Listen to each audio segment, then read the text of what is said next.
DC Farm for Vets is actually short for Door County Farm for Vets. We're located up here in beautiful Sturgeon Bay, Wisconsin, and it is a great spot to be in. We're very, very fortunate to have this piece of property and to find it when we did, because those prices are out of control right now. But we essentially serve to teach veterans, policemen, firefighters, and EMS how to grow food and live sustainably. So we believe that your health, even your mental health, starts with the food that you consume.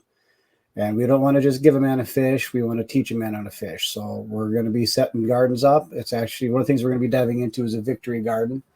We'll go into that a little bit more later. But growing food and having that nutrient-dense food changed my life. It genuinely did. The way that I feel, how active I am, my energy that I have in the day, my overall health was improved. And then there was something with the growing process itself. Getting my hands in the dirt was hugely beneficial. So we wanted to be able to give that back and to be able to teach that more because of the number of veterans that we have committing suicide.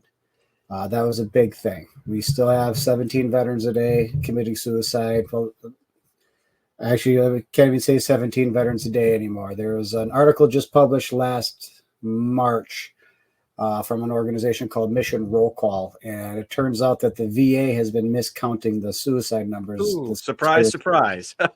I know. I should be too shocked on that. But essentially, they were taking county level data to come up with the veteran suicide numbers. But it turns out not all counties actually count their suicides and or report them.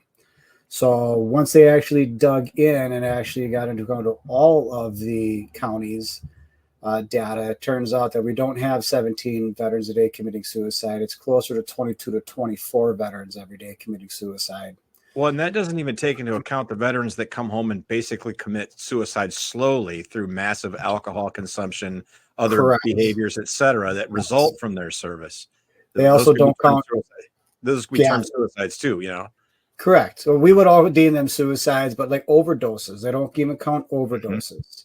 But Mission Roll Call, when they put the numbers together with the overdoses, and actually claimed them all as self-inflicted mortality is the way they deemed it. The actual number turns out to be between 40 and 44 veterans a day or take their own lives. Wow. And they actually broke it down per generation of veteran, and it's not the Vietnam veterans or the Gulf War veterans or the World War II. It is just the global war on terrorism veterans where this is impacting the most. So that's well, you would think that the veterans from previous wars, that, you know, not to sound too flip about it, but they would have already done that. Or there's a lot of them that are, if they were going to, they already have, just because they would have already, yeah. So every fresh war is going to generate a fresh bump in those numbers. Yeah, and every war's got its signature wound. Vietnam has Agent Orange. World War I was mustard gas. I think it was shell shock, where they found shell shock. But this one, it was turning out to be a traumatic brain injury, but we've surpassed that in suicides by a long shot.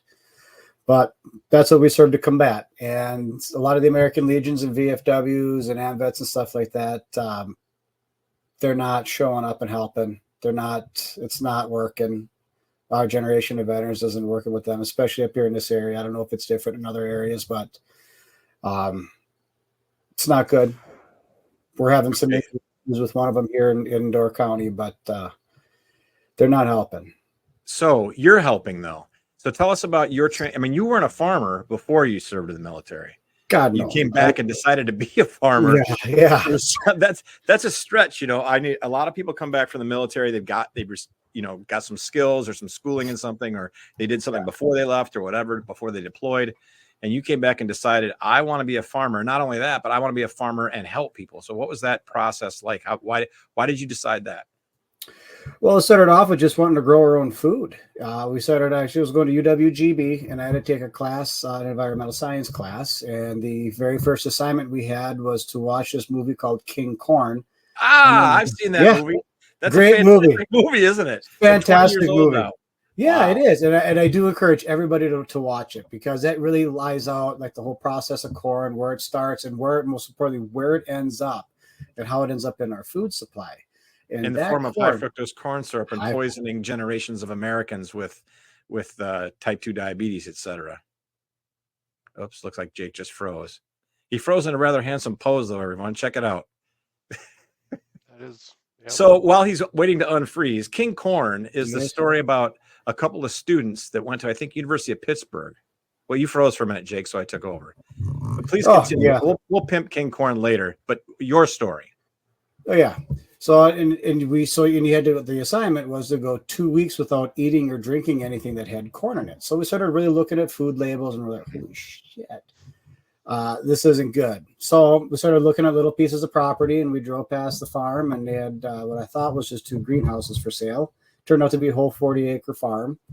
Me, my wife, and I weren't even talking about buying a farm. So I come home from work one day and I was like, hey, sweetheart, we're going to go take a look at a house on Friday, a farm, actually.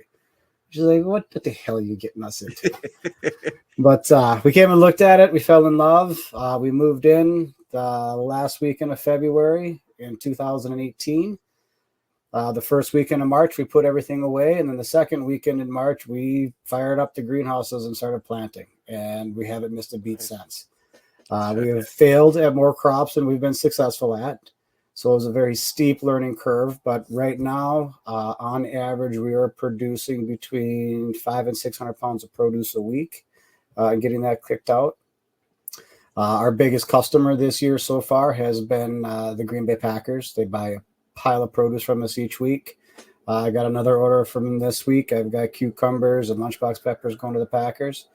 We're also part of a very large co-op. So one of the biggest things for service members is we're inherently wired to serve. So that's why it's an all voluntary military.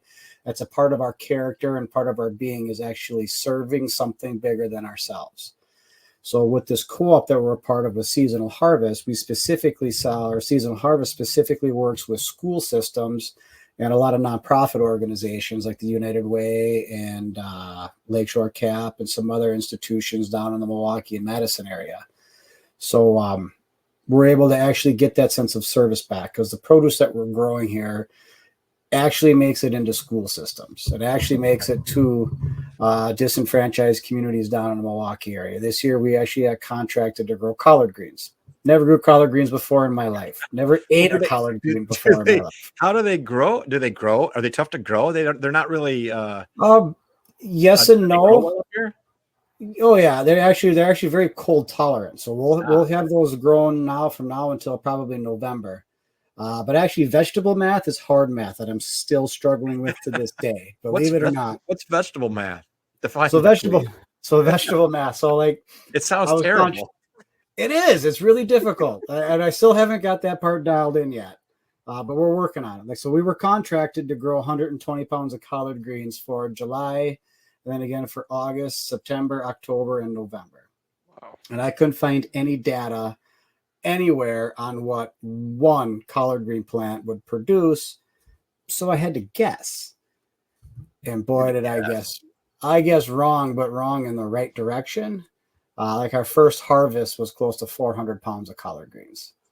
So that's good. How, I mean, I don't even know, like I've had collard greens before, but I don't know how much that is in terms of, because is collard greens a meal in and of itself, or is it more of an accent vegetable, or you can do both. We've eaten it as a meal, and it's actually super simple to cut. You just chop it up, and we usually use big chunks of bacon. I've got slab bacon left from when we raised pigs a couple like kale, sort of, right? Kind of like kale, yeah. But you just boil it up a little bit with a little salt and pepper, and it's perfect. It is absolutely good, and it is a superfood. It's got lots of nutrients into it, and it's got a super long shelf life in the refrigerator. We've got stuff that we pulled out that was over a month old, and it was still just as fresh as the day we cut it.